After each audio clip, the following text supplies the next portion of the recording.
अब हम उद्योगों का जो अगला आधार है उसके वर्गीकरण का, इस पर बात कर लेते हैं, जो है रसायन आधारित उद्योग। ऐसे उद्योग जो रसायन पर आधारित होते हैं उन्हें हम रसायन आधारित उद्योग कहते हैं। बच्चों, आप सभी को पता है कि जो केमिकल या रसायन हैं वो अलग अलग प्रकार की चीज़ों में प्रयोग किए जाते हैं। फिर चाहे हम कृषि से संबंधित बात कर लें, या फिर कपड़े की, चमड़े की, या साबुन हो गया, ये सभी में रसायनों का प्रयोग किया जाता है। कृषि में कृषि का उत्पाद बढ़ाने के लिए हम जो उर्वरक डालते हैं, या उससे बीमारी से बचाने के लिए जिन कीटनाशकों का प्रयोग हम करते हैं उसमें रसायन का प्रयोग तो होता ही है। इसके साथ ही साथ हम देखते हैं कि जो चमड़ा है, चमड़े को साफ करने के लिए और साथ ही साथ उसे चिपकाने के लिए भी रसायन का प्रयोग किया जाता है। कांच तो आपने देखा ही होगा, और कांच को चाहे वो आपने अपने घर में जो आपका सेंटर टेबल है या आपकी जो टीवी है, ऐसे या अलमीरा में जो कांच लगा हुआ है, उन सभी को साफ करने के लिए आप किसी केमिकल का इस्तेमाल करते ही हैं। और साथ ही आप आईना तो देखे ही होंगे। आईना इसका एक बहुत अच्छा उदाहरण है। आईने के पीछे जो एक केमिकल की परत लगाई जाती है, जिसके कारण वो कांच जो है वो आईने का काम करता है। उस कांच के आपको आर पार दिखाई नहीं देता। अब हम बात कर ले चीनी मिट्टी के बर्तन, साबुन। घर में जो आप साबुन इस्तेमाल करते हैं वो भी इस रसायन पर आधारित उद्योग का एक बहुत अच्छा उदाहरण है। फिर वो साबुन चाहे नहाने का हो, कपड़ा धोने का हो, या बर्तन साफ करने का। जो फेस वॉश आप इस्तेमाल करते हैं, भाई कपड़ा धोने का साबुन जो आप इस्तेमाल कर रहे हैं वो आपके कपड़े की पूरी गंदगी को निकाल दे रहा है, तो उसमें कुछ केमिकल का उपयोग हो रहा है, तभी तो वो कपड़े में उपस्थित गंदगी जो है उसको साफ कर देता है। फिर वो साबुन हो या फिर वॉशिंग पाउडर की भी हम बात कर लें। अब इसके बाद हम देखते हैं खाद्य प्रसंस्करण। खाद्य प्रसंस्करण के लिए भी रसायन का उपयोग किया जाता है। जैसे आप घर में अलग अलग टाइप के सॉस का इस्तेमाल करते होंगे, फिर चाहे वो इमली का सॉस हो, टोमेटो सॉस हो, तो ये सॉस जो है वो लंबे समय तक इसे प्रिजर्वेटिव्स या प्रिजर्व करने के लिए, सुरक्षित रखने के लिए इसमें रसायन के इस्तेमाल किए जाते हैं। फिर चाहे वो सॉस हो, जैम हो, और भी अन्य जो खाद्य पदार्थ हैं उन्हें प्रिजर्व करने के लिए, सुरक्षित रखने के लिए भी खाद्य प्रसंस्करण के अंतर्गत केमिकल का इस्तेमाल किया जाता है। अब ये तो हो गई रसायन पर आधारित उद्योग की। इसमें एक महत्वपूर्ण चीज़ है कि हम वर्तमान समय में बात करें तो वर्तमान में ये जो रासायनिक उद्योग जो हैं, यही पेट्रोलियम पर आधारित उद्योग, पेट्रोकेमिकल उद्योग के विकास के लिए उत्तरदायी हैं। ये रसायन के कारण ही जो वर्तमान में पेट्रोकेमिकल रसायन उद्योग डेवलप हो रहा है, विकास कर रहा है, उसके लिए रसायन जो है एक प्रमुख फैक्टर है। अब हम अन्य रासायनिक उर्वरक जैसे इस पर आधारित उद्योगों पर भी हम बात करें तो घर में जो आप इस्तेमाल करते हैं पेंट या वार्निश, ये सब भी रासायनिक उद्योग के उदाहरण हैं। और चाहे प्लास्टिक उद्योग हो, औषधि जो उद्योग होते हैं अलग अलग टाइप के, इसमें भी रसायन का उपयोग किया जाता है, या हम कह सकते हैं कि ये अलग अलग प्रकार से रासायनिक उद्योग के उदाहरण हैं। रासायनिक उर्वरक का एक और अच्छा उदाहरण, जो आप अपने घरों में प्लास्टिक के बॉटल्स यूज़ करते हैं, उन बॉटल्स को साफ़ करने के लिए तो रसायन का इस्तेमाल होता ही है, साथ ही साथ उस बॉटल को शेप देने के लिए, एक आकार देने के लिए, आकार मशीन में तो दिया ही जाता है, और साथ ही साथ उसमें केमिकल का भी यूज़ किया जाता है। तो प्लास्टिक उद्योग जो है ये भी रसायन उद्योग का ही एक अच्छा उदाहरण है। और इसके साथ ही साथ जो औषधीय उद्योग हैं, फिर वो अलग अलग प्रकार की औषधि उद्योग, जिसमें मुख्य रूप से हम बात कर लें जो एलोपैथी दवाइयाँ होती हैं, अंग्रेजी दवाइयाँ जो होती हैं, और विशेषकर जो आप जीवन रक्षक घोल पीते ही हैं, ORS का जो घोल पीते हैं आप, उसमें भी रसायन का उपयोग किया जाता है। रसायन तो बहुत अलग अलग प्रकार के हो सकते हैं, फिर हम चाहे नमक की बात करें, पोटाश की बात करें या सल्फ़र की बात करें, तो ये सभी जो हैं ये अलग अलग प्रकार से अलग अलग उद्योगों में प्रयोग में काम में लाए जाते हैं। अब हम बात करते हैं वनोत्पाद पर आधारित उद्योग। ऐसे उद्योग जिनके लिए कच्चा माल वन से प्राप्त होता है, जो कच्चे माल वन पर आधारित होते हैं, वहाँ पर उत्पन्न होते हैं, उन्हें हम वन पर आधारित उद्योग कहते हैं। अब हम उद्योगों का जो अगला आधार है उसके वर्गीकरण का, इस पर बात कर लेते हैं, जो है रसायन आधारित उद्योग। ऐसे उद्योग जो रसायन पर आधारित होते हैं उन्हें हम रसायन आधारित उद्योग कहते हैं। बच्चों, आप सभी को पता है कि जो केमिकल या रसायन हैं वो अलग अलग प्रकार की चीज़ों में प्रयोग किए जाते हैं। फिर चाहे हम कृषि से संबंधित बात कर लें, या फिर कपड़े की, चमड़े की, या साबुन हो गया, ये सभी में रसायनों का प्रयोग किया जाता है। कृषि में कृषि का उत्पाद बढ़ाने के लिए हम जो उर्वरक डालते हैं, या उससे बीमारी से बचाने के लिए जिन कीटनाशकों का प्रयोग हम करते हैं, उसमें रसायन का प्रयोग तो होता ही है। इसके साथ ही साथ हम देखते हैं कि जो चमड़ा है, चमड़े को साफ करने के लिए और साथ ही साथ उसे चिपकाने के लिए भी रसायन का प्रयोग किया जाता है। कांच तो आपने देखा ही होगा, और कांच को चाहे वो आपने अपने घर में जो आपका सेंटर टेबल है, या आपकी जो टीवी है, ऐसे या अलमीरा में जो कांच लगा हुआ है, उन सभी को साफ करने के लिए आप किसी केमिकल का इस्तेमाल करते ही हैं। और साथ ही आप आईना तो देखे ही होंगे, आईना इसका एक बहुत अच्छा उदाहरण है। आईने के पीछे जो एक केमिकल की परत लगाई जाती है, जिसके कारण वो कांच जो है वो आईने का काम करता है, उस कांच के आपको आर पार दिखाई नहीं देता। अब हम बात कर ले चीनी मिट्टी के बर्तन, साबुन। घर में जो आप साबुन इस्तेमाल करते हैं वो भी इस रसायन पर आधारित उद्योग का एक बहुत अच्छा उदाहरण है। फिर वो साबुन चाहे नहाने का हो, कपड़ा धोने का हो, या बर्तन साफ करने का।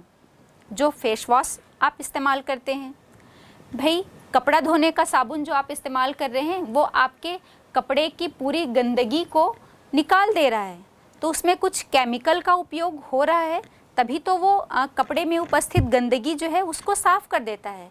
फिर वो साबुन हो या फिर वॉशिंग पाउडर की भी हम बात कर लें। अब इसके बाद हम देखते हैं खाद्य प्रसंस्करण। खाद्य प्रसंस्करण के लिए भी रसायन का उपयोग किया जाता है।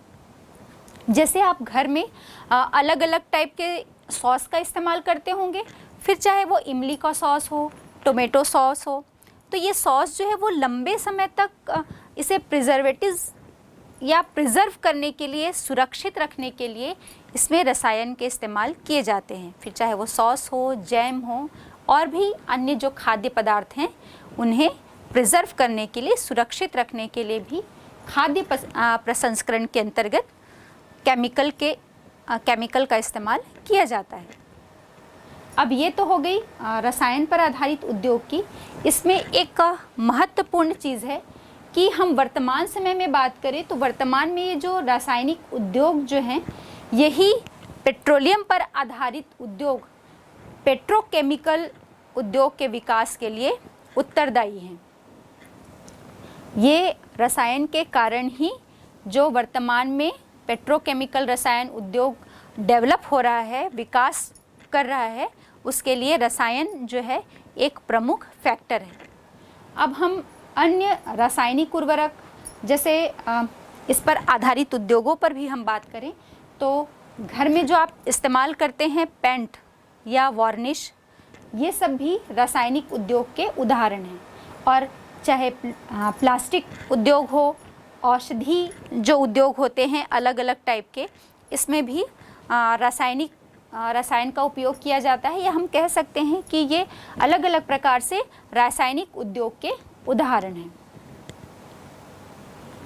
रासायनिक उर्वरक का एक और अच्छा उदाहरण, जो आप अपने घरों में प्लास्टिक के बॉटल्स यूज़ करते हैं, उन बॉटल्स को साफ़ करने के लिए तो रसायन का इस्तेमाल होता ही है, साथ ही साथ उस बॉटल को शेप देने के लिए, एक आकार देने के लिए आकार मशीन में तो दिया ही जाता है, और साथ ही साथ उसमें केमिकल का भी यूज़ किया जाता है। तो प्लास्टिक उद्योग जो है ये भी रसायन उद्योग का ही एक अच्छा उदाहरण है। और इसके साथ ही साथ जो औषधीय उद्योग हैं, फिर वो अलग अलग प्रकार की औषधि उद्योग, जिसमें मुख्य रूप से हम बात कर लें जो एलोपैथी दवाइयाँ होती हैं, अंग्रेजी दवाइयाँ जो होती हैं, और विशेषकर जो आप जीवन रक्षक घोल पीते ही हैं, ORS का जो घोल पीते हैं आप, उसमें भी रसायन का उपयोग किया जाता है। रसायन तो बहुत अलग अलग प्रकार के हो सकते हैं, फिर हम चाहे नमक की बात करें, पोटाश की बात करें, या सल्फ़र की बात करें, तो ये सभी जो हैं ये अलग अलग प्रकार से अलग अलग उद्योगों में प्रयोग में काम में लाए जाते हैं। अब हम बात करते हैं वनोत्पाद पर आधारित उद्योग। ऐसे उद्योग जिनके लिए कच्चा माल वन से प्राप्त होता है, जो कच्चे माल वन पर आधारित होते हैं, वहाँ पर उत्पन्न होते हैं, उन्हें हम वन पर आधारित उद्योग कहते हैं। जैसे एक एग्जाम्पल लेते हैं, जैसे गोंद जो आप अपने फटे हुए पेजों को चिपकाने के लिए या अपने फ़ोटोज़ को चिपकाने के लिए गोंद का प्रयोग करते हैं। और हाँ, आपने गोंद के लड्डू भी तो खाए होंगे। इनकी क्वालिटी में अंतर के आधार पर कोई गोंद चिपकाने का काम आता है, और कोई गोंद जो है अच्छी क्वालिटी का, जिसे हम खाने में इस्तेमाल करते हैं, और ये बहुत ही पौष्टिक होता है। और साथ ही साथ जो आपके कॉटन के कपड़े होते हैं, उन्हें रिवाइव करने के लिए, उन्हें कड़क बनाने के लिए भी गोंद का इस्तेमाल किया जाता है। ये तो वन पर आधारित उद्योग का एक अच्छा उदाहरण हो गया। हाँ, आप पान तो खाते ही होंगे, और आपने देखा होगा कि उस पान में जिस कत्थे का इस्तेमाल किया जाता है, वो भी वन पर आधारित उद्योग का ही एक अच्छा उदाहरण है।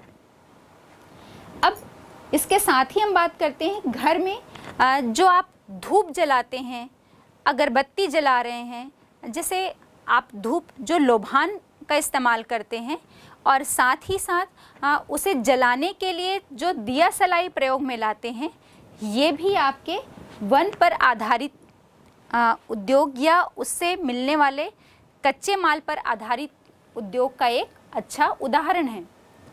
आप अपने घर में अलग अलग प्रकार के फर्नीचर प्रयोग करते ही होंगे, और उसमें भी आप बात करते हैं कि भाई हमारा सोफ़ा जो है वो सागौन लकड़ी का बना हुआ है ना। तो हम उसमें क्वालिटी पर आ गए कि सागौन से बनी हुई लकड़ी या उससे जो फर्नीचर जो हम उपयोग करते हैं, उनकी क्वालिटी बहुत अच्छी होती है। ऐसा नहीं है कि सिर्फ सागौन की लकड़ी से ही फर्नीचर का इस्तेमाल किया जाता है। बबूल की लकड़ी हो गई, सरई की लकड़ी हो गई, इन सभी का भी इस्तेमाल किया जाता है, लेकिन थोड़ा सा उनकी क्वालिटी में जो है वो अंतर आ जाता है। लेकिन हम जब फर्नीचर उद्योग की भी बात कर रहे हैं, चाहे हम उनसे सोफ़े बना लें, अलमीरा बना लें, टेबल बना लें, तो ये सभी आपके, इनके लिए जो कच्चा माल है वो आपके वन पर आधारित हैं, या वनों से ही इनके लिए कच्चा माल जो है वो प्राप्त किया जाता है। इसके साथ ही साथ आप लाख की चूड़ियाँ तो पहनते ही होंगे, तो लाख उद्योग भी जो है इसके लिए कच्चा माल वन से ही मिलता है। हाँ, अब हम कागज़ उद्योग की बात कर लें, तो जिस कॉपी में आप लिखते हैं या जो पुस्तकें आप पढ़ते हैं, आपको पता होगा कि इनमें जिन कागज़ का इस्तेमाल किया जाता है उसमें वो भी वन से ही प्राप्त किया जाता है, फिर चाहे वो बांस की लकड़ी हो या नीलगिरी की लकड़ी हो। तो ये सभी ऐसे उद्योग हैं, कागज़ उद्योग, फर्नीचर उद्योग, दिया सलाई उद्योग या लाख उद्योग, गोंद उद्योग, ये सभी के लिए जो कच्चा माल है वो वन से प्राप्त किया जाता है। दिया सलाई या माचिस बनाने के लिए सेमल की लकड़ी का प्रयोग किया जाता है, और भी अन्य लकड़ियाँ प्रयोग में की जाती हैं, लेकिन प्रमुखता से सेमल की लकड़ियाँ ही जो है वो प्रयोग की जाती हैं। बच्चों, हमारे छत्तीसगढ़ में आपको पता होगा, और स्पेशली जो हम दक्षिणी क्षेत्र में चले जाएं तो वहाँ तेंदुपत्ते का उत्पादन प्रमुखता से किया जाता है। बच्चों, जो आप ग्रामीण परिवेश से होंगे तो आपको पता होगा कि वहाँ अगर कुछ भी फंक्शन होता है, कोई कार्यक्रम होता है, कोई समारोह हो रहा है, तो खाने के लिए हम दोना पत्तल जो है वो इस्तेमाल करते हैं। और आपको पता होगा कि ये जो दोना पत्तल है वो वन में मिलने वाले जो वृक्ष हैं, चाहे वो सरई का हो या महुए का हो, उसके पत्ते जो हैं वो इसमें इस्तेमाल किए जाते हैं। तो दोना पत्तल उद्योग भी वनोत्पाद पर आधारित उद्योग हो गया। हम जब महुए की बात कर रहे हैं तो आपको पता होना चाहिए कि इस महुए वृक्ष से दोना पत्तल उद्योग के लिए तो इसका प्रयोग किया ही जा रहा है। साथ ही साथ इसके जो बीज होते हैं, इसके बीज से तेल निकाला जाता है। और इस महुए वृक्ष की लकड़ियाँ भी जो हैं वो बहुत कीमती होती हैं। तो लकड़ी उद्योग के लिए भी ये एक बहुत अच्छा उदाहरण हो गया। हाँ, आपको पता होगा कि हमारे छत्तीसगढ़ के हम दक्षिणी क्षेत्र में चले जाएं तो वहाँ पर तेंदुपत्ता जो है वो बहुत अधिक मात्रा में हमें देखने को मिलता है। और तेंदुपत्ता से बीड़ी बनाई जाती है। तो बीड़ी उद्योग का एक प्रमुख कच्चा माल जो है ये हमारे वनोत्पाद से मिलता है। जो हमने बात की कि दक्षिणी क्षेत्र मुख्य रूप से बस्तर, कांकेर जो क्षेत्र है, वहाँ पर तेंदुपत्ता जो है वो हमें प्रमुखता से मिलता है, जो बीड़ी उद्योग के लिए एक प्रमुख कच्चा माल है। हाँ, हमारे छत्तीसगढ़ का तो कोसा भी फेमस है। तो कोसा भी जो है, आपको पता होगा कि कोसे के जो धागे हैं ये ककून से तैयार किए जाते हैं, जो वनोत्पाद पर आधारित उद्योग हैं। तो ये बात हो गई। हमने इतने सारे उदाहरण लिए। आई होप आपको बहुत अच्छी तरह समझ में आ गया होगा कि वनोत्पाद पर आधारित उद्योग, जिस पर वन से हमें कच्चा माल प्राप्त होता है, उन्हें हम वनोत्पाद पर आधारित उद्योग कहते हैं। अब हम अंतिम आधार जो पशुओं पर आधारित उद्योग हैं उन पर बात कर लेते हैं। बच्चों, आपको तो पता ही होगा कि पशुओं से अलग अलग टाइप की चीज़ें या पदार्थ जो हैं वो प्राप्त किए जाते हैं, और इन पर जो आधारित उद्योग होंगे उन्हें हम पशु पर आधारित उद्योग कहते हैं। पशुओं से जैसे हमें दूध मिलता है, उनकी खालों से, बाल या रेशों से हम अलग अलग प्रकार के उद्योग जो हैं वो स्थापित करते हैं। जैसे कि दूध है, दूध से आप चाय बनाने के लिए दूध पाउडर का इस्तेमाल तो करते ही होंगे, और शायद पनीर की सब्जी भी आपको बहुत पसंद होगी। और जब आप ब्रेड खाते हैं तो उस ब्रेड में बटर का इस्तेमाल भी करते होंगे। तो ये सब किससे बनता है? ये सभी जो हैं वो दूध से ये पदार्थ जो हैं वो बनाए जाते हैं। फिर हम दूध पाउडर की बात करें, पनीर की बात करें या बटर की बात करें, तो चाहे पनीर उद्योग हो गया या बटर उद्योग हो गया या दूध पाउडर का उद्योग हो गया, क्योंकि दूध पाउडर जहाँ पर बनाया जा रहा है वो किसी न किसी कंपनी के द्वारा किसी कारखाने में ही बनाया जा रहा है। तो दूध से ये सारी चीज़ें बनाई जाती हैं। और अगर हम चमड़े की बात कर लें तो चमड़ा भी पशुओं के चमड़े से पशुओं से जो चमड़ा प्राप्त किया जाता है, तो आप चमड़े के जूते तो पहनते ही होंगे, चप्पलें पहनते होंगे, और आप बैग का भी, चमड़े के जो बैग होते हैं उनका भी इस्तेमाल करते होंगे। तो चमड़ा भी जो है ये पशुओं से प्राप्त किया जाता है। और इन पर आधारित उद्योग जो चाहे हम चप्पल उद्योग, जूता उद्योग या बैग उद्योग की हम बात करते हैं, तो ये सभी जो हैं पशु पर आधारित उद्योग होंगे, क्योंकि इनसे कच्चा माल जो है वो पशुओं से प्राप्त हो रहा है। एक और उदाहरण देख लेते हैं हम, भेड़ें। भेड़ से जो प्राप्त रेशे होते हैं उनसे हम अलग अलग प्रकार के ऊनी वस्त्र बनाते हैं, जो हम घर में कालीन का इस्तेमाल करते हैं या गलीचे का प्रयोग करते हैं। ये सभी जो हैं वो भेड़ों से प्राप्त रेशों से बनाई जाती है।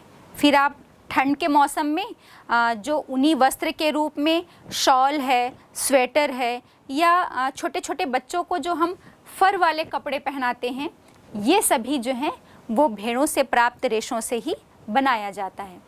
तो ये सब हो गए आपके पशु पर आधारित उद्योग के बारे में हमने बात की, जिनमें या जिन उद्योगों के लिए जो कच्चा माल है ये पशुओं से प्राप्त किया जाता है। अब हम बात करते हैं स्वामित्व पर आधारित उद्योग।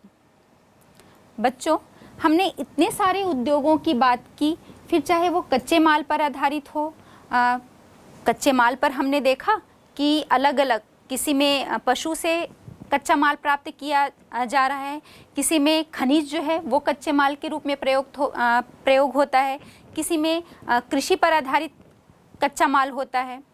इन कच्चे माल के बाद यदि हम बात करें तो जो उद्योग स्थापित किया जाता है उसका जो प्रबंधन है या स्वामित्व की हम बात करें कि किसका स्वामित्व है उस उद्योग पर, इस आधार पर भी हम उद्योगों को 3 प्रकार से विभाजित कर सकते हैं।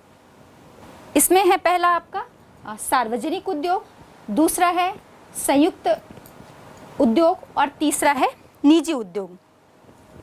सार्वजनिक उद्योग, सार्वजनिक उद्योग ऐसे उद्योग होते हैं जिन उद्योगों का स्वामित्व जो है वो किसी देश या किसी स्थान की शासन या सरकार के हाथों में होता है। पूरा जो उस उद्योग का संचालन या प्रबंधन का कार्य है वो शासन ही देखती है, उसकी देखरेख में ही ये कार्य जो है वो किया जाता है। फिर जैसे हम ले लें भद्रावती इस्पात संयंत्र की हम बात कर लें, या अपने भिलाई इस्पात संयंत्र की बात कर लें, ये सभी जो हैं वो सार्वजनिक क्षेत्र के उद्योग होते हैं। दूसरा है आपका निजी क्षेत्र का उद्योग। तो ऐसे उद्योग जिनका स्वामित्व या प्रबंधन या देखरेख की जो जितनी भी चीज़ें हैं वो किसी एक व्यक्ति या व्यक्तियों के समूह के हाथ में होती है, उसमें शासन का कोई इंटरफेयर नहीं होता, तो उसे हम निजी क्षेत्र के उद्योग कहते हैं।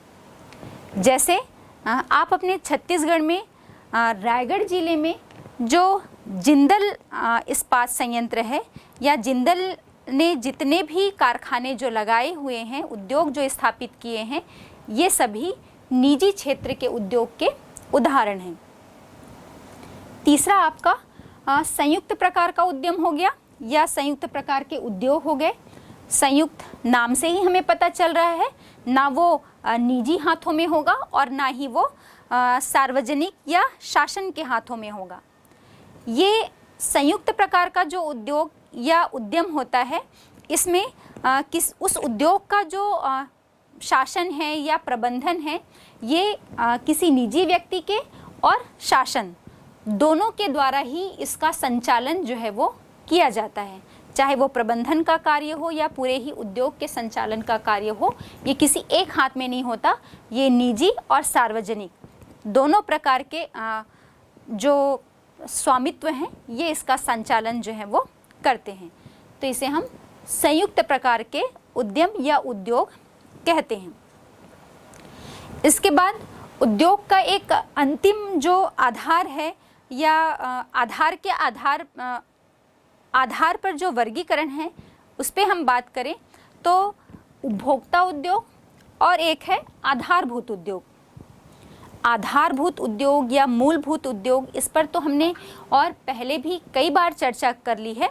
और मूलभूत या आधारभूत उद्योग वो होता है जो अन्य उद्योगों के लिए आधारशिला या आधार का कार्य करता है। जैसे कि इसका एक सर्वप्रमुख उदाहरण है लौह इस्पात उद्योग। लौह इस्पात उद्योग में जो इस्पात का निर्माण किया जाता है, इस इस्पात से ही अन्य उद्योगों के संचालन के लिए जो औजार, उपकरण या मशीनों का प्रयोग किया जाएगा, उन सभी के लिए इस्पात का प्रयोग किया जाता है। तो हम ये कह सकते हैं कि लौह इस्पात उद्योग जो है वो पूरे उद्योग की धुरी का कार्य करता है। इसके बिना हम अन्य उद्योगों की कल्पना भी नहीं कर सकते। तो ये हो गया आधारभूत उद्योग। और दूसरा है उपभोक्ता उद्योग। उपभोक्ता उद्योग मतलब हम किसी उत्पाद के आधार पर, किसी उत्पादन का प्रयोग हम कोई उपभोक्ता जो है वो अपने प्रयोग के लिए करता है, तो उसे हम उत्पाद पर आधारित उद्योग के अंतर्गत उपभोक्ता उद्योग कहते हैं। जैसे कि बिस्किट हो गया, ब्रेड हो गया, ये सभी क्या हैं, जो उपभोक्ता होते हैं वो सीधे तौर पर इसका प्रयोग करते हैं या उपभोक्ताओं तक की चीज़ या सामान जो है वो पहुंचाई जाती है, तो इसे हम उपभोक्ता उद्योग कहते हैं। तो बच्चों, ये हो गया आपका आज का उद्योगों का वर्गीकरण। तो मैं आपको बता दूं कि हमने इन उद्योगों के वर्गीकरण पर जो अलग अलग आधार होते हैं उस पर आज हमने एक विस्तृत चर्चा की है। तो आई होप जो अलग अलग एग्जाम्पल्स दिए गए हैं उससे आपको बहुत अच्छी तरह समझ में आ गया होगा कि किस आधार पर हमने उद्योगों का वर्गीकरण सीखा है या किया है। हाँ, अब ये आपके बोर्ड परीक्षा के हिसाब से या तो आपको किसी एक आधार को देकर एक शॉर्ट आंसर टाइप क्वेश्चन में भी पूछा जा सकता है, या पूरा उद्योगों का वर्गीकरण जो है वो किस प्रकार किया जाता है ये एक लॉन्ग टाइप आंसर में भी आपका क्वेश्चन आ सकता है, या फिर छोटे छोटे प्रश्नों के रूप में आपको किसी एक पर्टिकुलर उद्योग का नाम दे दिया जाएगा, जैसे दिया सलाई उद्योग या कागज उद्योग, उर्वरक उद्योग, लौह इस्पात उद्योग या पनीर उद्योग। तो ये सब उद्योगों के नाम आपको दे दिए जाएंगे किसी एक उद्योग के, और आपको एक छोटे प्रश्न के रूप में ये पूछा जा सकता है कि ये उद्योग किस प्रकार के उद्योग से या किस आधार पर ये उद्योग का वर्गीकरण है या किस पर आधारित उद्योग है। तो इस सभी के हिसाब से आपको इस पूरे उद्योगों के वर्गीकरण को तैयार करना है। यदि सोने के विश्व वितरण की बात करें तो विश्व का लगभग 80% से अधिक सोना जो है वो 6 देश मिलकर उत्पादित करते हैं, लगभग 3/4 सोना। इन देशों के जो नाम है वो अफ्रीका, संयुक्त राज्य अमेरिका, ऑस्ट्रेलिया, चीन, कनाडा और इंडोनेशिया हैं। यहाँ पर प्रमुख रूप से सोने का उत्पादन किया जाता है। सबसे बड़ा सोना उत्पादक देश दक्षिण अफ्रीका है, जो विश्व का लगभग 21% उत्पादित करता है। यहाँ पर ट्रांसवाल राज्य में जोहेंसबर्ग के पास सबसे बड़ा जो सोने का स्वर्ण भंडार मिलता है। फिर संयुक्त राज्य अमेरिका है, इसका दूसरा स्थान है, जो विश्व का लगभग 16.5% उत्पादित करता है। फिर ऑस्ट्रेलिया, ये लगभग 14% उत्पादित करके विश्व में तीसरा बड़ा उत्पादक देश है। फिर चीन में जो है ये विश्व का लगभग 8% उत्पादित करता है और चौथा बड़ा देश है। इसके बाद कनाडा है, ये सभी मिलकर विश्व का लगभग 3/4 जो सोना है वो उत्पादन करते हैं। फिर हम बात करते हैं कोयले पर। जैसा हम सभी को पता है, कोयला जो है वो शक्ति का एक प्रमुख स्रोत है, शक्ति और ऊर्जा का। भाप के इंजन के आविष्कार के बाद से कोयले का महत्व और बढ़ गया है और ये हम कह सकते हैं कि ये महत्वपूर्ण ईंधन बन गया। भाप के इंजनों से कारखाने, रेलों तक और जो जलयान है वो इससे चलाए जाने लगे। लेकिन अभी वर्तमान में खनिज तेल और अन्य जो शक्ति के संसाधन हैं, इसके प्रयोग होने से कोयले का महत्व थोड़ा कम हो गया है। यदि हम कोयले के प्रकार की बात करें तो ये कोयले के प्रकार में जो अंतर है या उसकी क्वालिटी में जो अंतर है वो इसमें मिलने वाले कार्बन, आर्द्रता और वाष्पशील पदार्थ के साथ राख की मात्रा पर निर्भर होते हैं। तो सबसे उत्तम कोटि का जो कोयला है वो एंथ्रेसाइट कोयला है। एंथ्रेसाइट में कार्बन की मात्रा 90% तक होती है।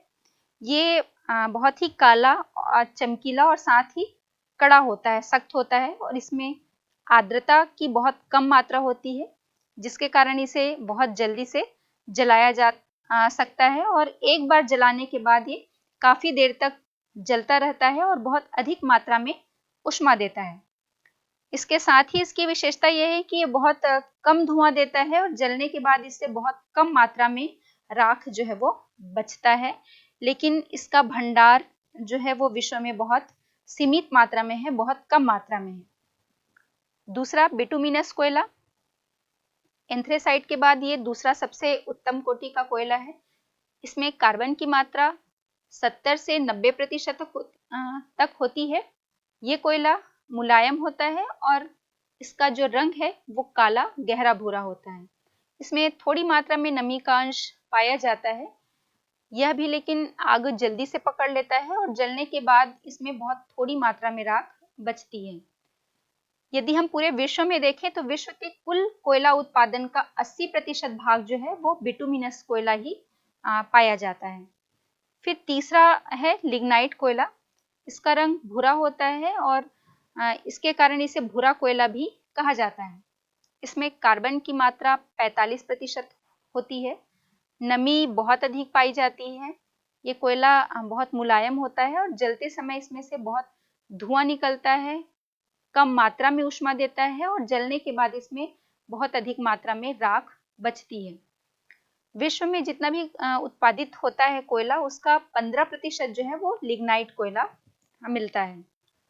फिर अंतिम है, या हम कहें कि चौथे प्रकार का जो कोयला है वो पीट कोयला है। ये हम कह सकते हैं कि ये पूरी तरह से कोयले के रूप में परिवर्तित नहीं हुआ होता है। जो वनस्पति का मौलिक रूप है उसमें थोड़ी मात्रा में ही इसमें परिवर्तन हुआ रहता है, इसीलिए एक प्रकार से कच्चा कोयला है। या हम कहें कि जो लकड़ी से कोयला बनना होता है, बुनने का जो प्रोसेस होता है, इस लकड़ी से कोयले के बनने का ये पहला ही स्टेप होता है, पहला चरण होता है। इसलिए कई वैज्ञानिक तो इसे कोयला भी नहीं मानते। इसमें कार्बन की मात्रा 40 से 60% तक होती है, नमी बहुत अधिक मात्रा में होती है इसमें। इसे जब जलाया जाता है तो जलते समय बहुत अधिक मात्रा में धुआं देता है और जलने के बाद राख भी बहुत अधिक मात्रा में बचती है। यदि कोयले के विश्व वितरण की बात करें तो हम देखते हैं कि दक्षिणी गोलार्ध के जो 3 महाद्वीप हैं, दक्षिणी अमेरिका, अफ्रीका और ऑस्ट्रेलिया, यहाँ पर विश्व का मात्र 3% कोयले का भंडार मिलता है। और यदि हम 97% जो है भंडारण की बात करें तो यूरोप, एशिया, उत्तरी अमेरिका, ये 3 महाद्वीपों में जो है पूरा शेष 97% कोयले का जो है वो भंडार पाया जाता है। यदि हम प्रमुख उत्पादन की बात करें तो देखते हैं चीन है। चीन के भी मंगोलिया में आन्हुई प्रांत, शाडांग, जियागु, गुई, झाऊ, ये जो है ये प्रमुख कोयला क्षेत्र हैं। इसके बाद संयुक्त राज्य अमेरिका है।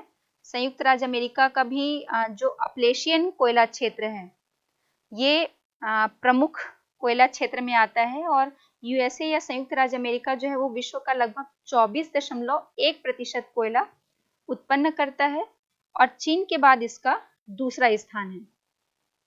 अपलेशियन कोयला क्षेत्र के अतिरिक्त पूर्वी और पश्चिमी आंतरिक कोयला क्षेत्र हैं, रॉकी पर्वतीय क्षेत्र हैं, प्रशांत तटीय क्षेत्र हैं और खाड़ी तटीय क्षेत्र में मैक्सिको की खाड़ी के जो तटवर्ती प्रदेश हैं ये इसमें शामिल हैं।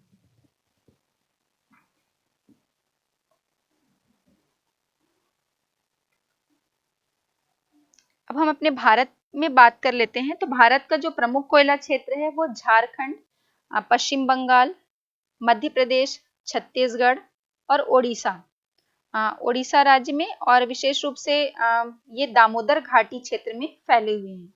यदि हम भारत में मुख्य खानों की बात करें तो झरिया, रानीगंज, बोकारो और गिरदी में है। दामोदर घाटी की ये जो खाने हैं ये भारत का लगभग 90% कोयला उत्पादित करती हैं और मध्य प्रदेश और छत्तीसगढ़ की जो प्रमुख खाने हैं जिसमें उमरिया, बैतूल, सुहागपुर, सिंगरौली, कोरबा, रायगढ़ और सरगुजा। इसके बाद राजस्थान का बीकानेर, तमिलनाडु का दक्षिण आरकट और असम में लीडोमकुम में प्रमुख रूप से कोयले के भंडार मिलते हैं या यहाँ पर उत्पादन का कार्य किया जाता है।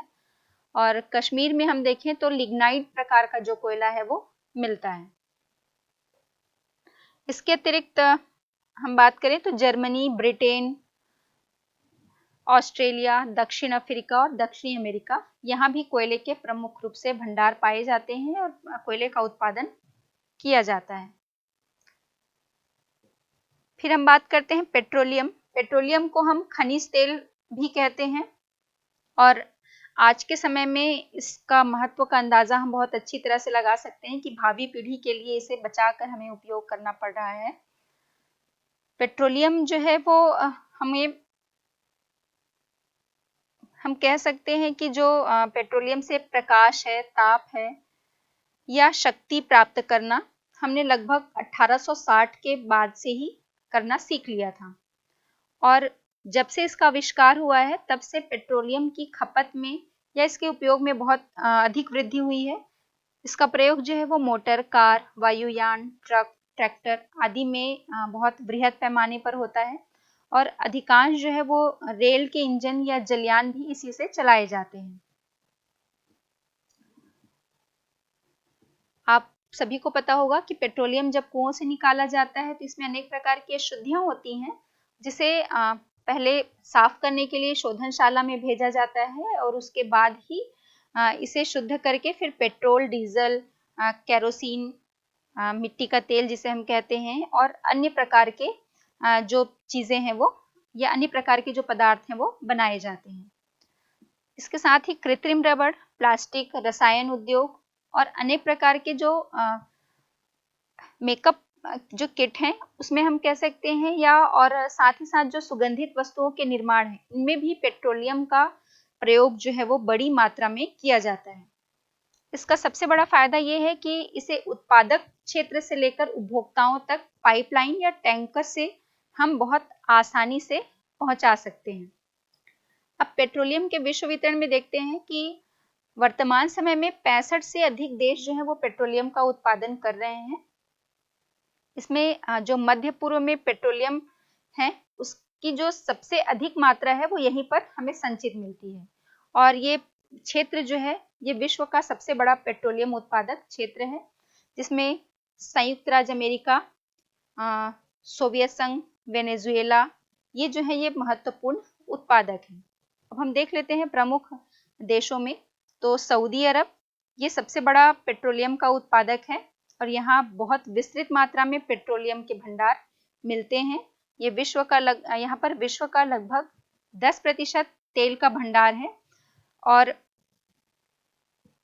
यहाँ के एप्क्याक, घावर, धाहरान और रास्ता नूरा ये जो क्षेत्र हैं यहाँ पर प्रमुख रूप से तेल का उत्पादन किया जाता है। इसके साथ ही ईरान, इराक, कुवैत, संयुक्त राज्य अमेरिका और संयुक्त राज्य अमेरिका के भी अपलेशियन क्षेत्र, खाड़ी तटीय क्षेत्र, कैलिफोर्निया पेट्रोल क्षेत्र और राकी पर्वतीय पेट्रोल क्षेत्र ये सभी क्षेत्रों में संयुक्त राज्य अमेरिका में इसका उत्पादन किया जाता है। भारत में पेट्रोलियम का उत्पादन जो है वो सबसे पहले तेल की खोज असम के डिगबोई क्षेत्र में हुई थी और इसके बाद लखीमपुर, नहरकटिया, मोरोन, सुरमा घाटी, बदरपुर और मसीमपुर आदि जो जगह है यहाँ पर तेल मिलने लगे। इसके साथ ही गुजरात में खंभात की खाड़ी में लुनेज, अंकलेश्वर और कालोल प्रमुख उत्पादक हैं। मुंबई हाई में तेल मिलने के बाद तेल के उत्पादन में बहुत उल्लेखनीय वृद्धि हुई है और पिछले कुछ वर्षों के दौरान हम देखें कृष्णा गोदावरी बेसिन और कावेरी बेसिन में भी तेल के भंडार मिले हैं। ये सभी जो है इस समय भारत का विश्व का लगभग 1% तेल जो है वो उत्पन्न करते हैं।